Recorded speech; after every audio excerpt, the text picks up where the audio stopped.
Honorable Sam George strike again as data bundle drastically dropped. I made a request to the International Telecoms Union, the IDT, to carry out an independent survey of Ghana and our data pricing and telecom pricing vis-a-vis macroeconomic indicators and the sub-region. We're expecting to get that report by end of September. And once we get that report, it will arm us with the right steps to take. Are we going to be asking for further reductions, or do we sit where we sit? I think that we will continue to explore this. Google was willing to land their Equiano cable in Ghana. And because of whatever personal interest existed in the ministry at the time, we frustrated Google from landing its Equiano cable, and they took the cable to Togo. And so we've started work, and last 2 weeks I brought the senior vice president of Google to the country, and we met with His Excellency the President, and the President, John Dramani Mahama, told him, James Manyinka, that the government is willing and ready to engage with Google, and that we wanted Equiano here before the end of 2026. Commitments have been made by Google's end, and we're hopeful that we will work with Google and expedite whatever actions to ensure that Equiano lands here in Ghana to improve capacity. On the quarterly integrity data assessment that's done by the NCA, yes, the NCA is on the course to do that.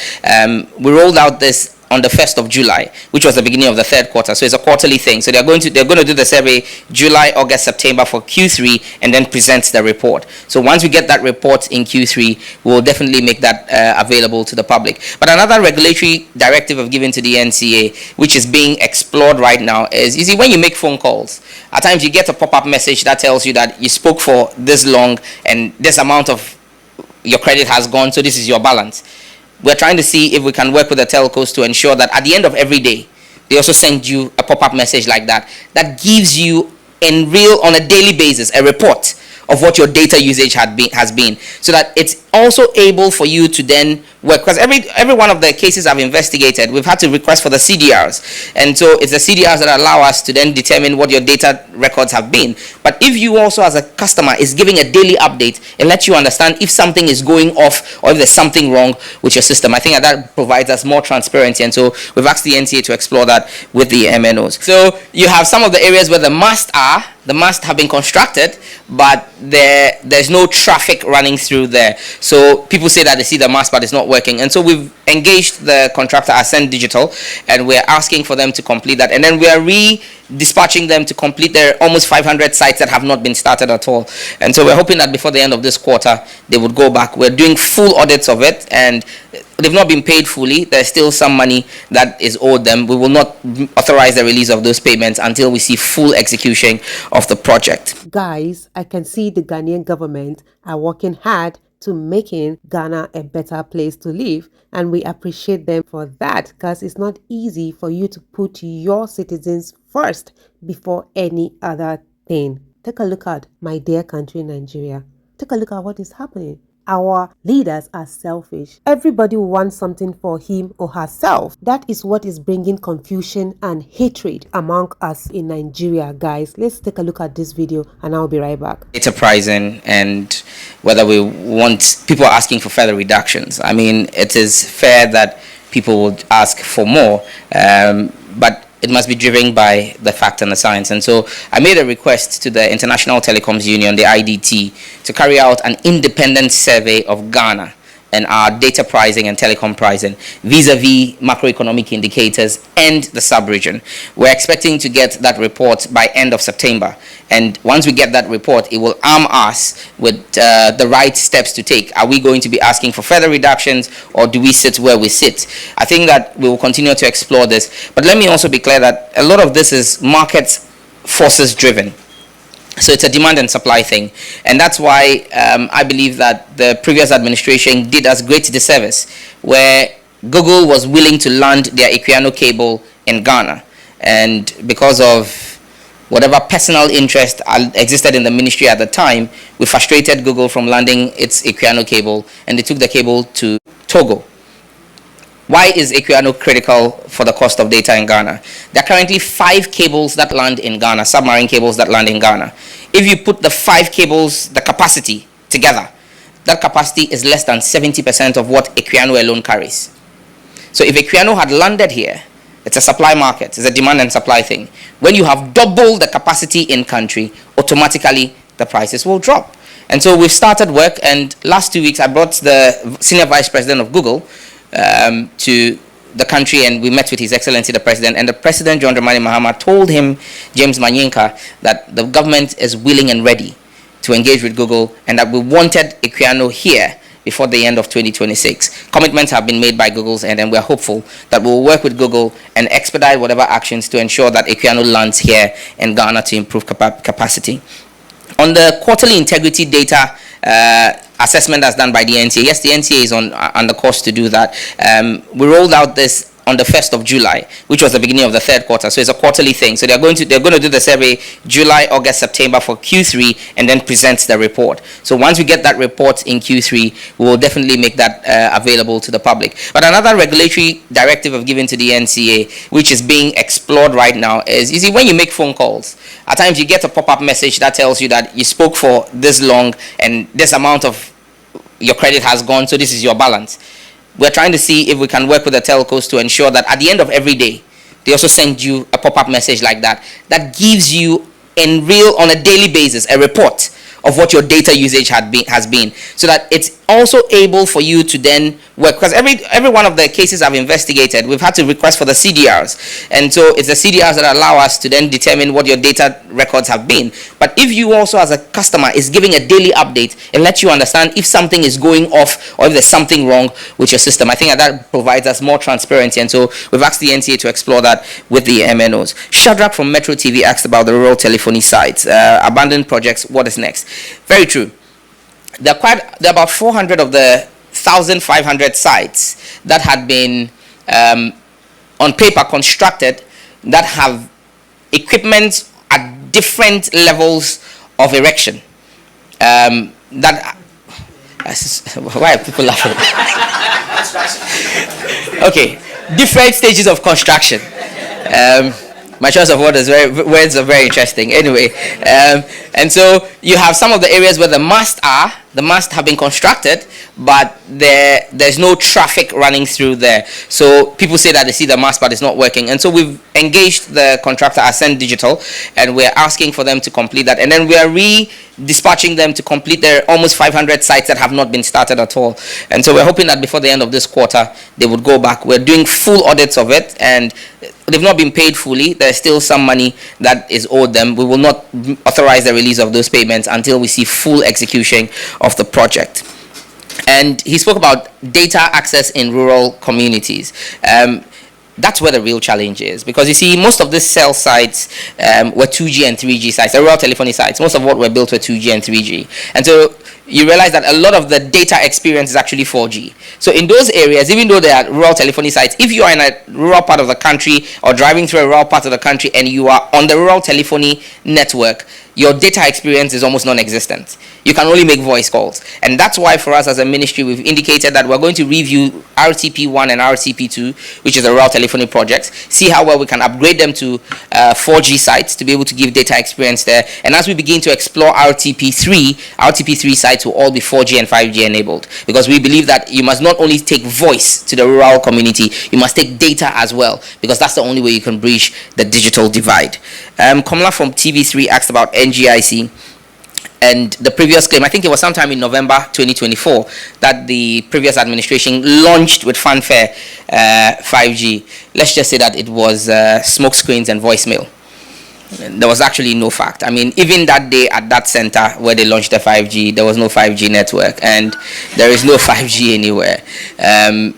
If there was 5G, I haven't directed the NCA or NGIC to turn off any 5G site. We would have seen it.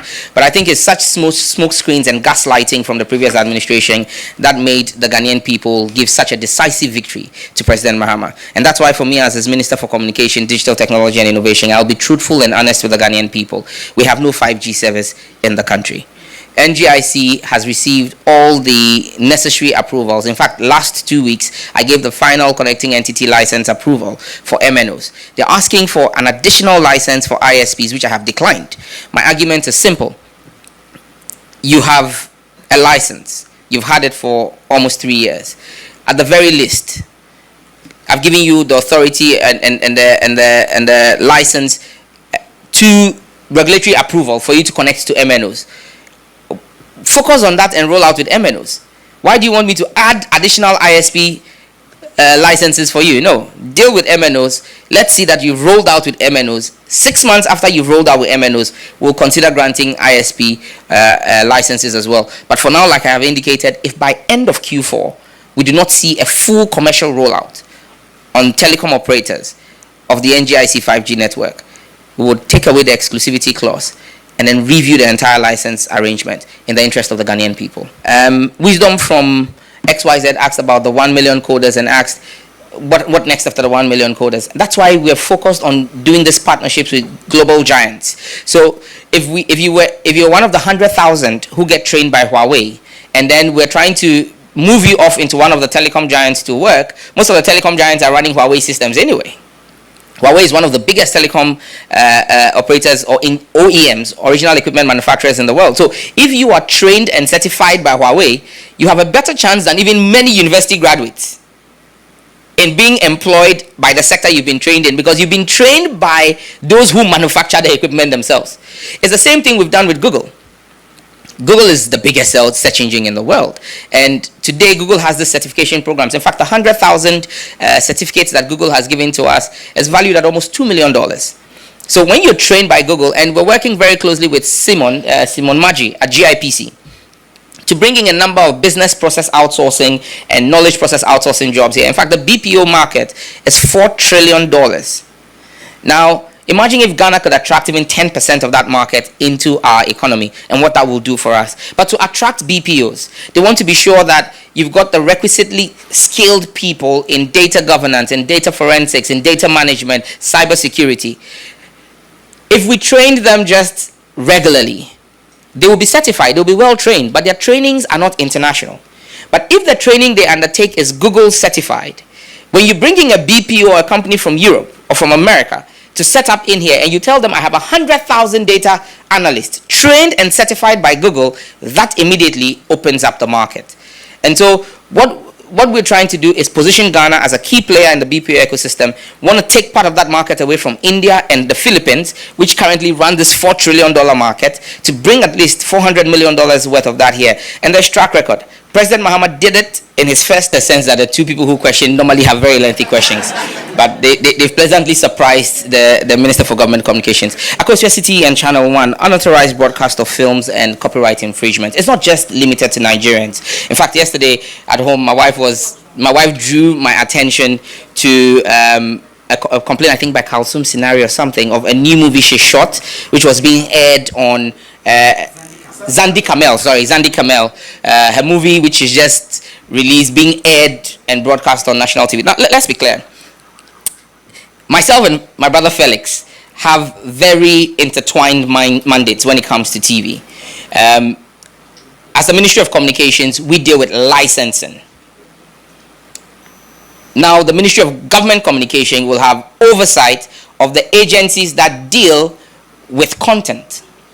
So the National Media Commission, even though constitutional, will have some government engagements with the Ministry of Government Communication and the National Film Authority. But we've taken critical steps. Myself and Felix met with the National Film Authority and the NMC. We had a joint stakeholder engagement where we discussed this issue, and we're beginning to come up with the framework that's going to guide broadcast of material and protection of intellectual property rights. So the point here is this: you would need to have a multi-sectoral approach where the Film Authority, the National Media Commission are looking at the issues and raising them with the Ministry of Government Communication, and where there are defaults or recalcitrants, we will step in with the regulator to enforce or sanction errant media houses.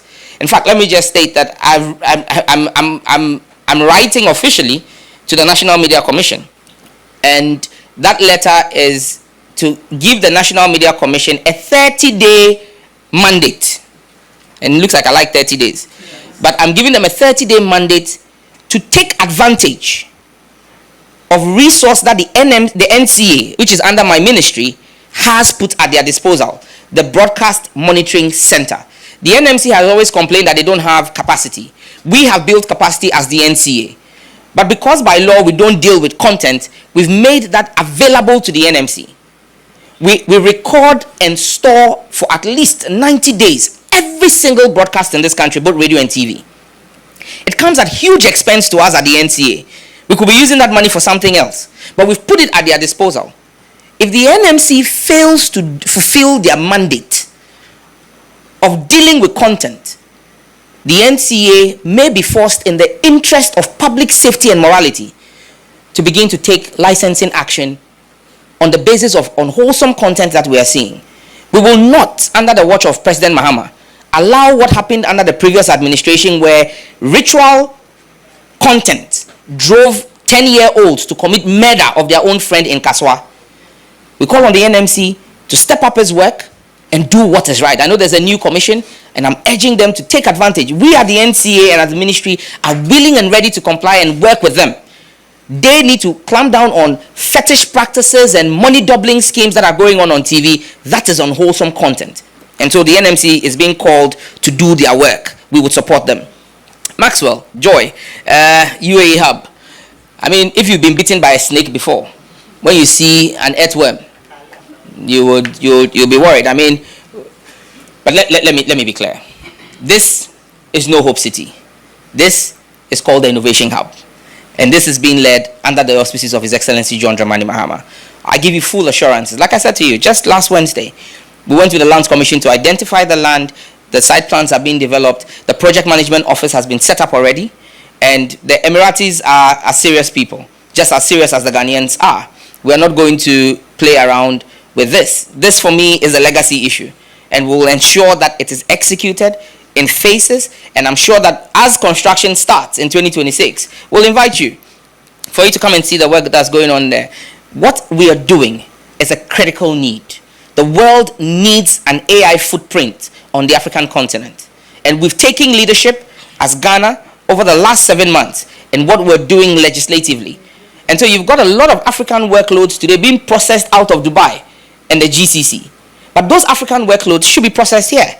And that's why they're bringing this hub here. And you'll see all of the tech giants move the African headquarters into Accra so that we can begin to work.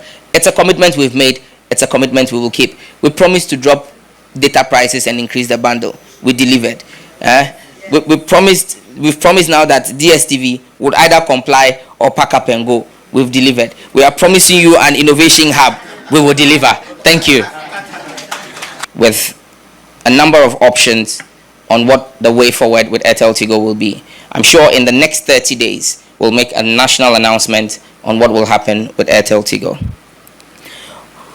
On youth and skills development, apart from the strategic partnerships that we have signed with Huawei and Google, we have also signed strategic partnerships with MTN and Telecel, two telecom operators in the country, to train and help co-develop Ghana's National Artificial Intelligence Innovation Center.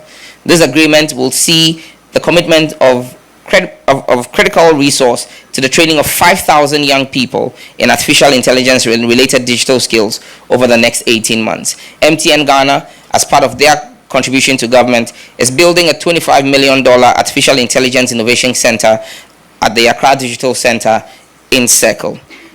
This partnership will strengthen Ghana's institutional and workforce readiness for AI adoption. Earlier this year, the ministry signed an MOU with the UAE government to co-develop a $1 billion Ghana UAE Innovation Hub.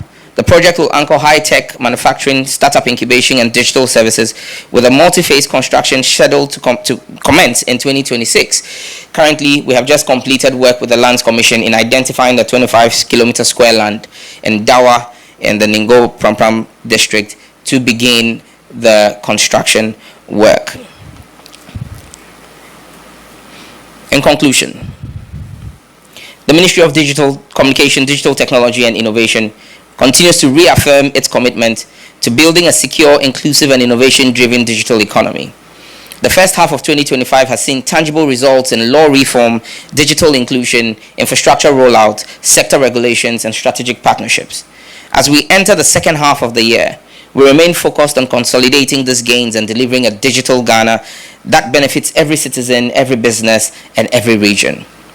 In July, at my last Meet the Press, I reaffirmed Ghana's digital leadership and I will continue to do so as I did at the ITU Council in Geneva, where I secured alignment with global telecom agendas and strengthening bilateral cooperations on digital infrastructure and governance.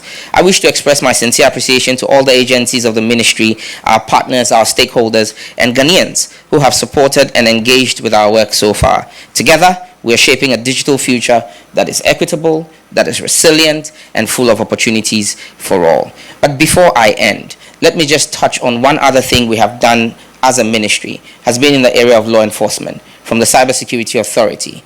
We have carried out a number of operations in collaboration with other state agencies. Coming Monday, the CSA and the police CID will hold a joint press conference to give full details of all the work that we have done. But we are committed to clamping down on illegal activities in the cyberspace, especially human trafficking.